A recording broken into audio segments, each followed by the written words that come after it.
अभिव्यक्ति चैनल के आज के अंक में आपका एक बार फिर से हृदय से स्वागत है। और जैसा कि आप जानते हैं कि पिछले कुछ अंकों में हम बात कर रहे हैं कंट्रीब्यूशन की या अवदान की।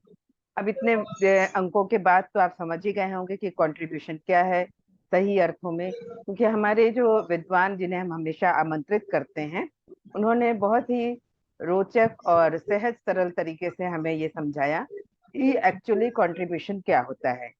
एक कविता, कहानी, उपन्यास या लिख देना, या किसी चीज को ट्रांसलेट कर देना, या फिर किसी की मदद कर देना, या कहीं एक पार्टी में जाने के लिए कंट्रीब्यूट करना, एक्चुअली ये कंट्रीब्यूशन नहीं है।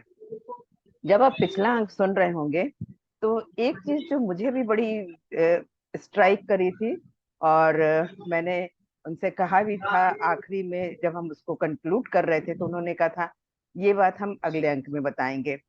लेकिन जब हम ये सारी बातें कर रहे हैं तो उसके पहले ये जरूरी है कि हम उनका परिचय, जो कि हमारी एक परंपरा है, उसके अनुसार हम करवा दें कि आज के हमारे जो विद्वान हैं, जो हमेशा हमारे साथ जुड़ते हैं, आपके भी मित्रवत हो गए हैं।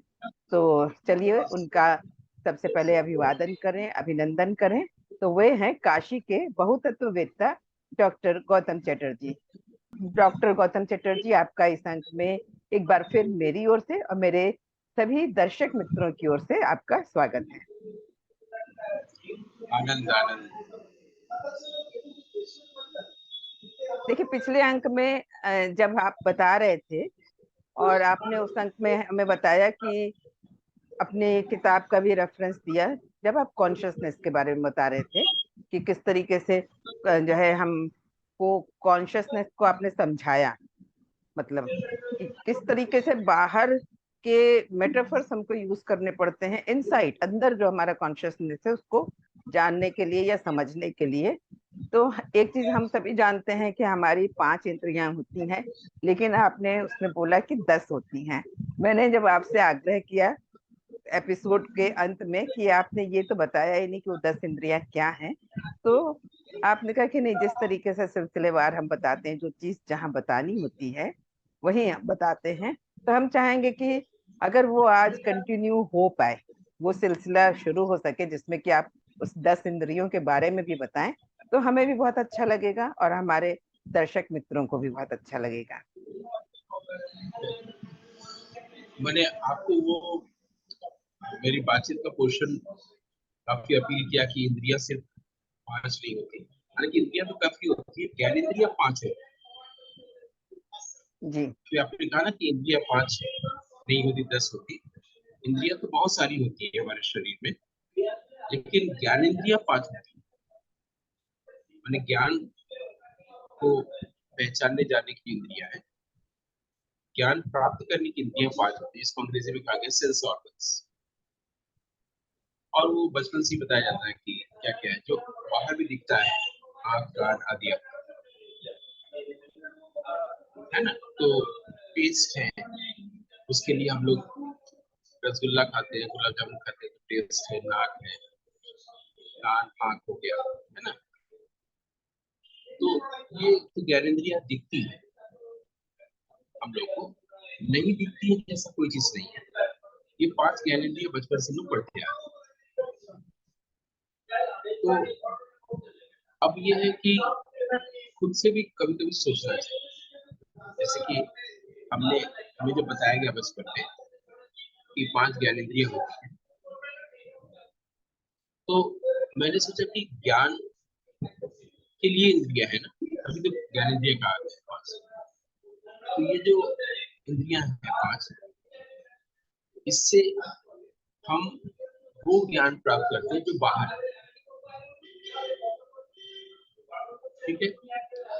अच्छा, अब जब बाहर से हमने ज्ञान प्राप्त किया, आंख से, कान से, ठीक, तो फिर कहा गया कि ये बाहर का संसार जो है झूठा है, मिथ्या है, माया है।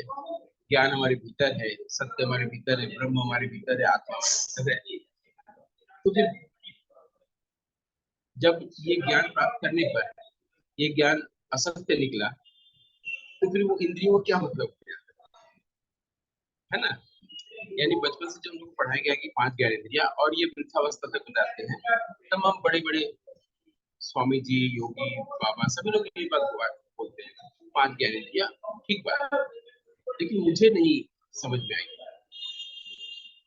क्योंकि मुझे जो बताया जाएगा वो मैं देखूंगा, अनुभव करूंगा या परखूंगा, और फिर मुझे लगेगा कि हाँ ये है, तो फिर मैं बोलूंगा। जिस शब्द को हम नहीं जानते उसको उच्चार भी नहीं देते, ये मेरे साथ है कुछ ऐसा। तो ये 5 ज्ञानेंद्रियों से हमने सारा संसार के बारे में जाना, तो कहा गया कि ये जो है मिथ्या ज्ञान, तो असली ज्ञान भीतर है।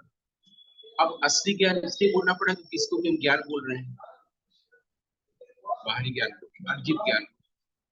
तो ये जो अर्जित ज्ञान है या रिलेटिव नॉलेज है, फिर भीतरी ज्ञान, आंतरिक ज्ञान, इंटरनल विजडम, फिर उसको नॉलेज कहा गया, इसको विजडम कहा गया। तो इंटरनल नॉलेज को फिर हम लोग कहा गया परम ज्ञान, एब्सोल्यूट नॉलेज, है ना। तो अर्जित ज्ञान और पारमार्थिक ज्ञान या आंतरिक ज्ञान अब जाके मूल ज्ञान तक गए, तो उस को भी ज्ञान बाहरी वाले को भी बोलते हैं, इसलिए इसको भी बोला गया ना कि एब्सोल्यूट नॉलेज, एब्सोल्यूट ज्ञान, परम ज्ञान। तो थोड़ी देर के लिए हम लोग ऐसा करते हैं कि जब, अब हम लोग तो इसको हटा नहीं सकते कि यार तुम्हारी कोई जरूरत नहीं, कान चलो कैंची से काट के हटा दे, आंख को हटा दे, है ना।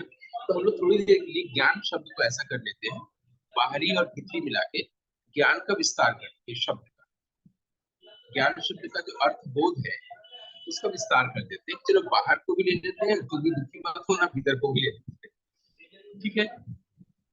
अब क्या है, बाहरी ज्ञान के लिए जो 5 इंद्रियां हैं वो क्लियर हो गया, यानी ज्ञानेंद्रिया 5 है ऐसा ना बोल कर लोग कह सकते हैं।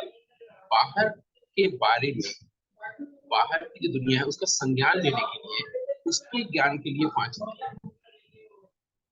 लेकिन जो वास्तव में ज्ञान है, आंतरिक ज्ञान, उसको कैसे प्राप्त करें, उसको भी तो कोई इंस्ट्रूमेंट होगा, उसके लिए भी कोई इंद्रिय होगी। अगर नहीं है तो मनुष्य कभी प्राप्त नहीं कर सकता, इसीलिए वो दूसरे पशु पशुओं से भिन्न है। तो उसके पर भी तो बात होनी चाहिए, और वो भी जब भी होगी ज्ञान की इंद्रिया होंगी, हम लॉजिकली बात कर रहे हैं, है ना। तो बाहर के बारे में क्लियर हो गया, उसको कोई झगड़ा नहीं, 5। लेकिन भीतर, भीतर जब भी होगा, अगर कोई इंस्ट्रूमेंट होगा, तो हम कैसे कह सकते हैं कि भीतर भी इंद्रिय है। तो भीतर जो भी होगा वो दिखाई नहीं देगा, ठीक है, लेकिन भीतर और भी ज्ञान की इंद्रियां है, हमें कैसे पता। हमें ऐसे पता है कि हमसे पहले बहुत लोगों को ज्ञान प्राप्त हुआ, एक दो नहीं बल्कि हजारों लोगों को, बहुतों को हम नाम भी नहीं जानते हैं, कि ज्ञान जो भीतर है, प्रकाश जो भीतर है, वो प्राप्त तो हुआ है ना, और शरीर में रह के किया गया है, शरीर में रह के साधना की गई है, यानी उसका भी कोई, उसकी भी इंद्रिय होगी, यहाँ से सोचना चाहिए हमें। हमने सोचा, तो जैसे एक तो तंत्र की दृष्टि में है कि चक्रों के जरिए हम, योगी लोग चक्रों के जरिए, चक्र उनके इंस्ट्रूमेंट, 6 चक्र होते हैं, सारे ऋषि मुनि योगी कहते हैं 6 चक्र होते हैं, उनके नाम भी उन्होंने हम लोगों को बताए हैं, मूलाधार, स्वादिष्ठान,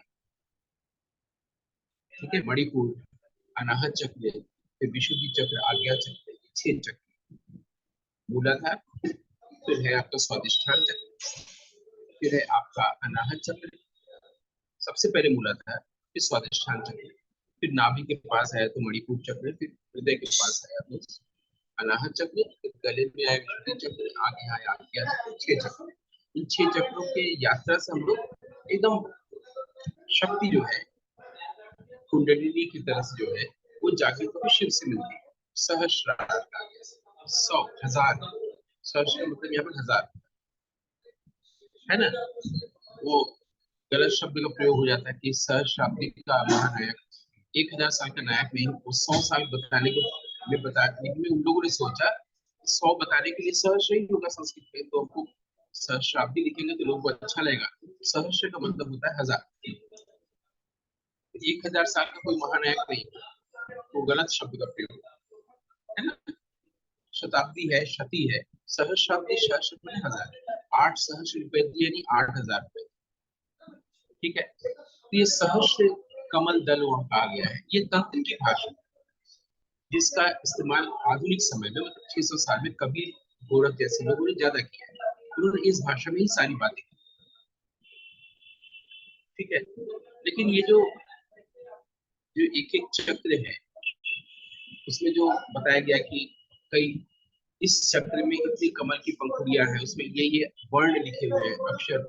फिर इस अनाहत चक्र में कमल के इतने दल हैं यानी पंखुड़ियां, उसमें इतने अक्षर है। ये पूरा एक ज्ञान का एक अलग चीज है, यानी ये विज्ञान है।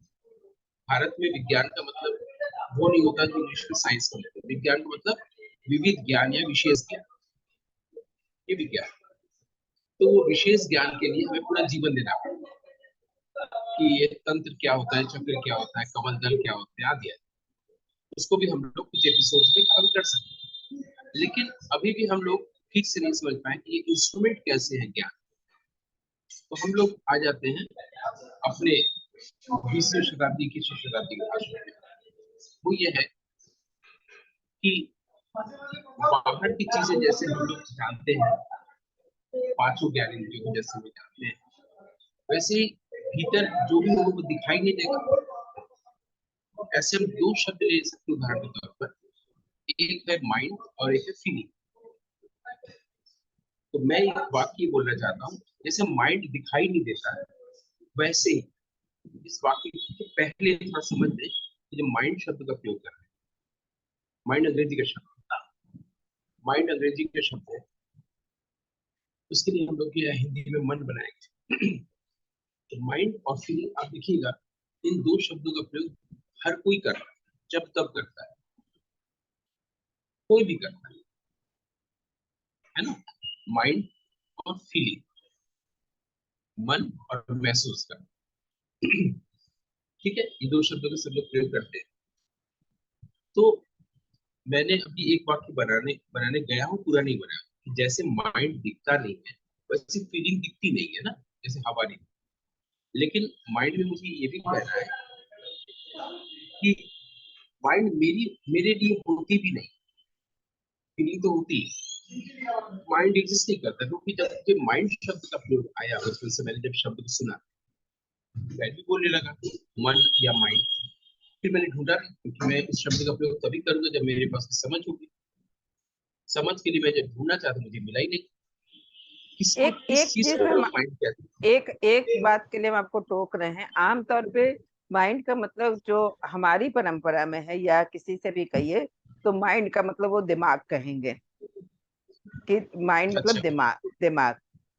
और और जहां मन जब, किसको कहेंगे? हाँ, तो वही मैं पूछना चाह रही थी कि अगर माइंड दिमाग है तो जो है फिर मन के लिए हम उसको कैसे यूज करते हैं? नहीं, मेरा मतलब अगर माइंड दिमाग है, आप अंग्रेजी का शब्द बोल रही हो हिंदी का बोल रही हो ना, दिमाग उर्दू का शब्द है। माइंड अगर दिमाग है फिर मस्तिष्क क्या है? ब्रेन। मस्तिष्क, ब्रेन, दिमाग। ब्रेन अंग्रेजी है, मस्तिष्क हिंदी है, दिमाग उर्दू है, एक ही चीज है। माइंड अंग्रेजी है, मन हिंदी है, मनस या मानस संस्कृत है, उर्दू में जिहन बोलते हैं उसको।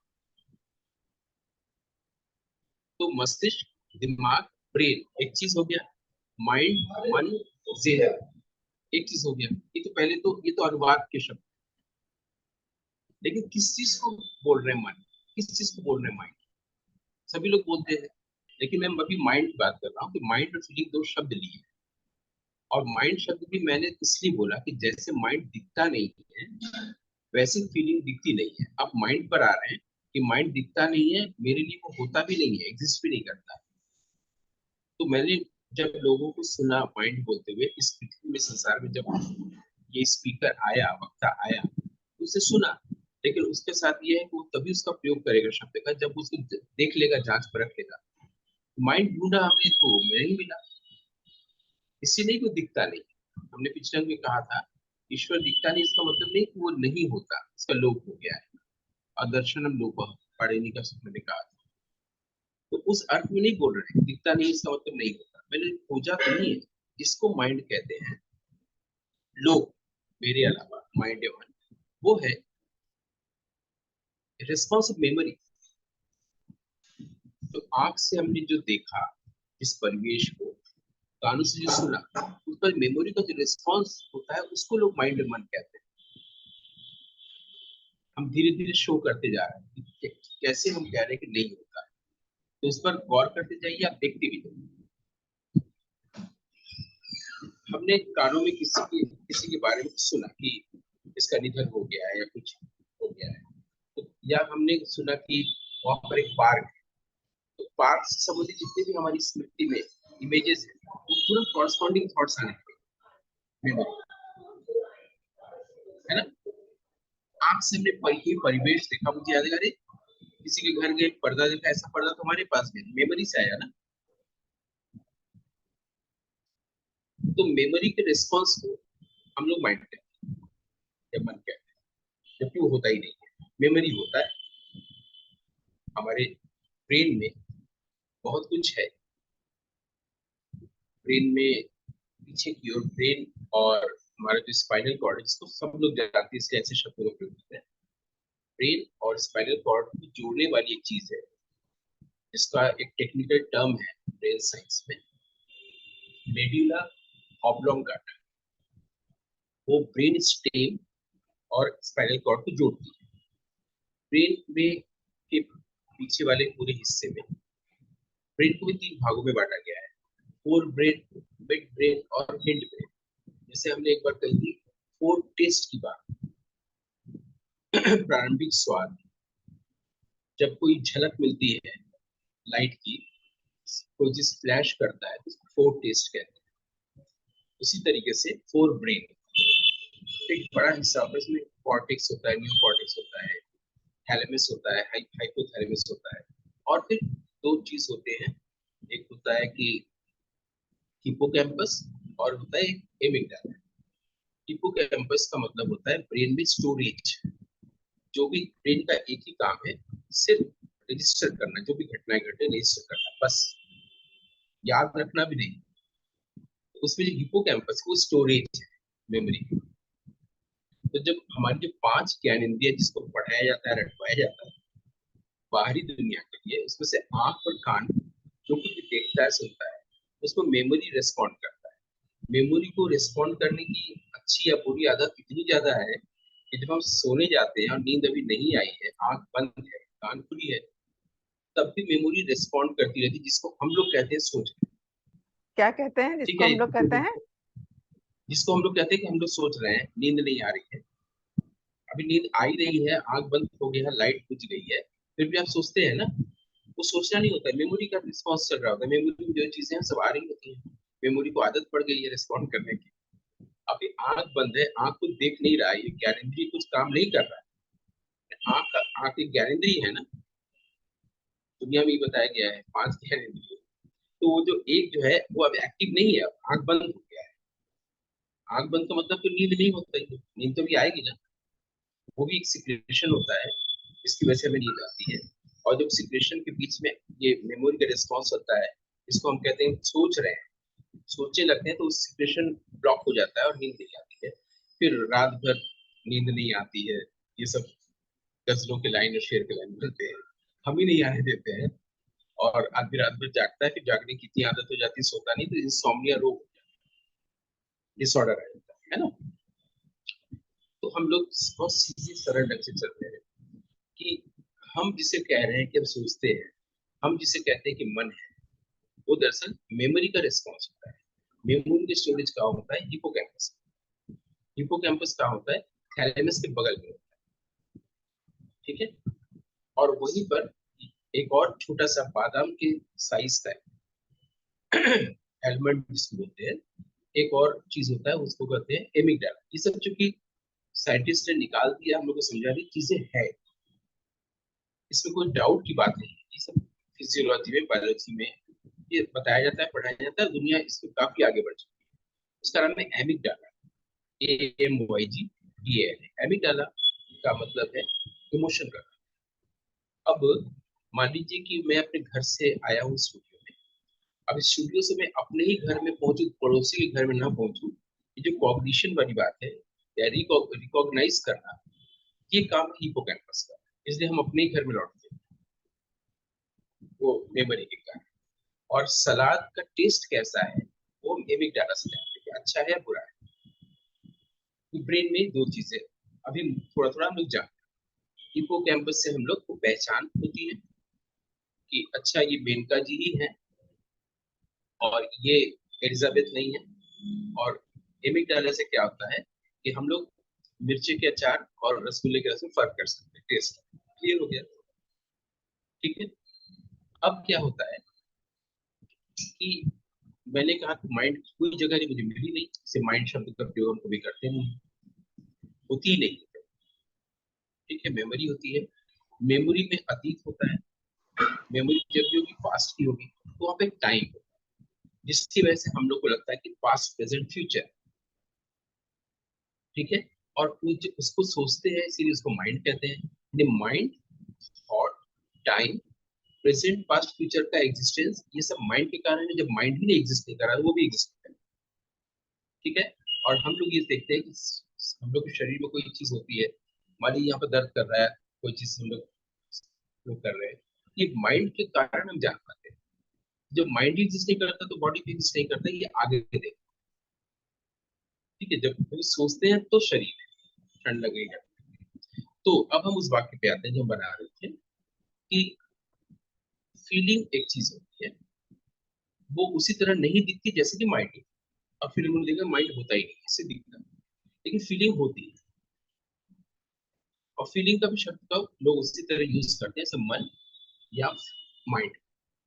अब फीलिंग का, फीलिंग के बारे में अगर आप किसी लेमैन से बात करेंगे या किसी साइकेट्रिस्ट से बात करेंगे कि होता क्या है कि साइकोलॉजी का मतलब है साइंस ऑफ साइकी, हिंदी में मनोविज्ञान का मतलब है मन का विज्ञान।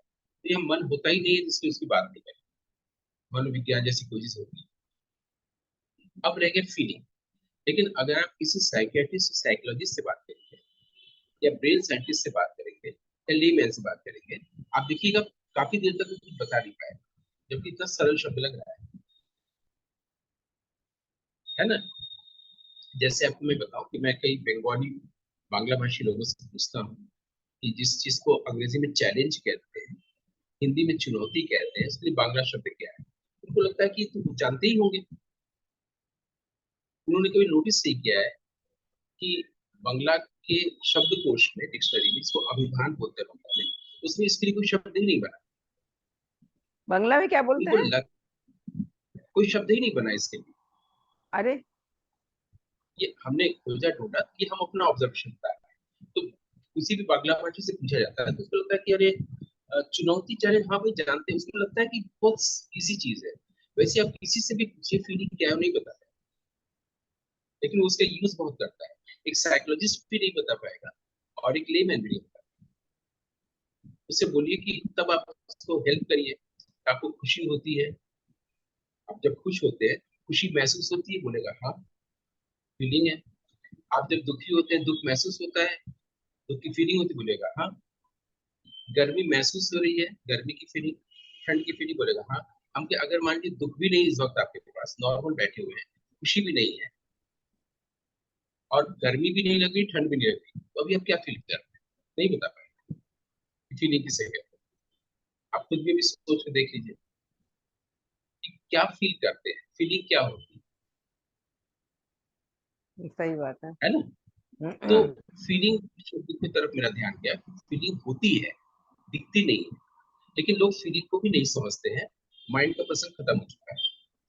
फीलिंग एक और ऑर्गन है ज्ञान को जानने,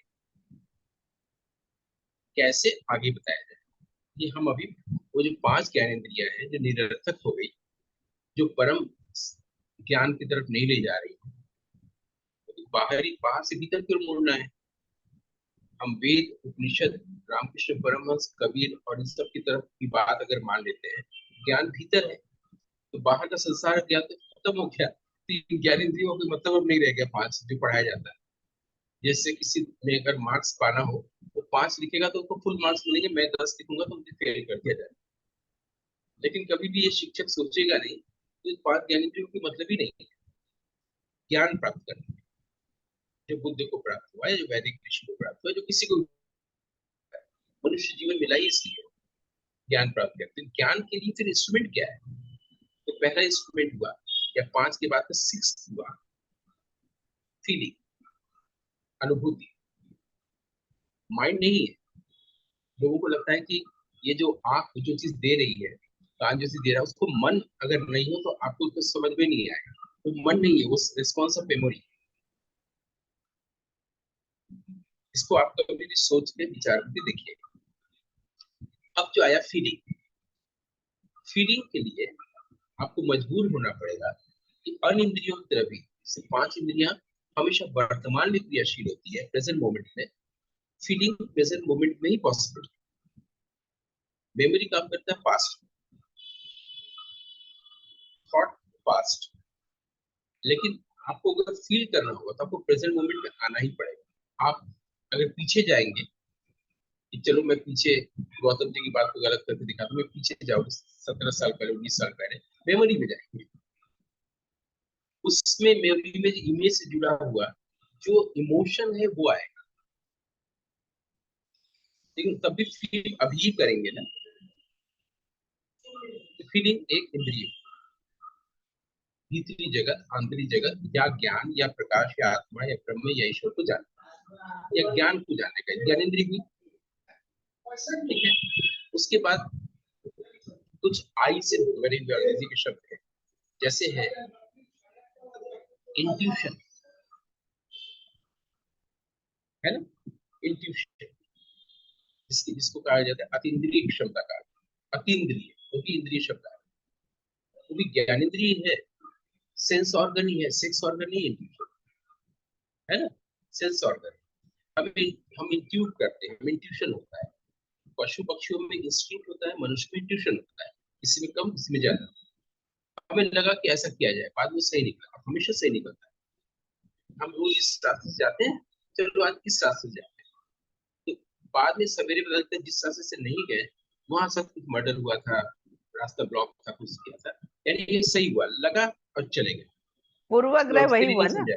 इंट्यूशन नहीं, पूर्वाग्रह ही तो हुआ। पूर्व नहीं नहीं नहीं, पूर्व ये नहीं हुआ। पूर्व ये हुआ, आपने मेरे साथ कभी मिसबिहेव किया, मैंने एक इमेज बना दिया कि आप बुरी महिला है। अब इस इमेज से हम आपके साथ व्यवहार कर रहे हैं, पूर्व।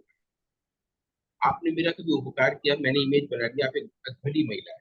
अब उस इमेज से मैं आपको रिस्पॉन्स करने जा रहा हूँ, ये पूर्व ग्रह से पूर्व का आग्रह।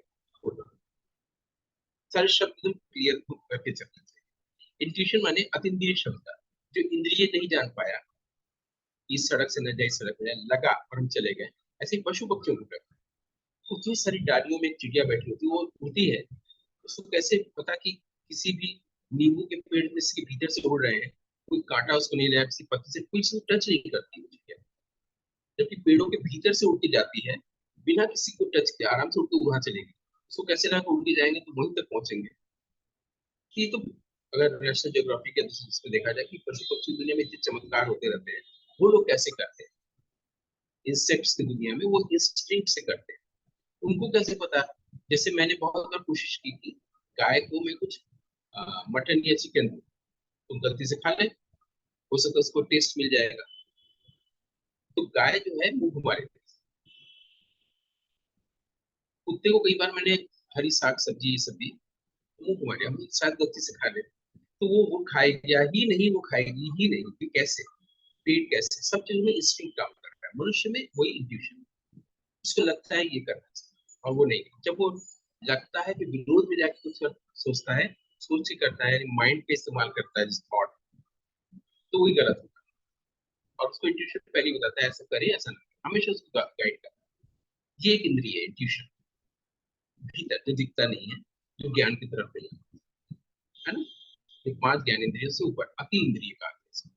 फिर इंसाइट, अंतर्दृष्टि, बाहर को देखने की दृष्टि बनी, संसार ऐसा है, साइंटिस्ट ऐसा कह रहे हैं, फिलोसोफर्स ऐसा कर रहे हैं, पूरा वर्ल्ड ऐसा हो रहा है, सूरज है चांद है, ये बाहरी दृष्टि।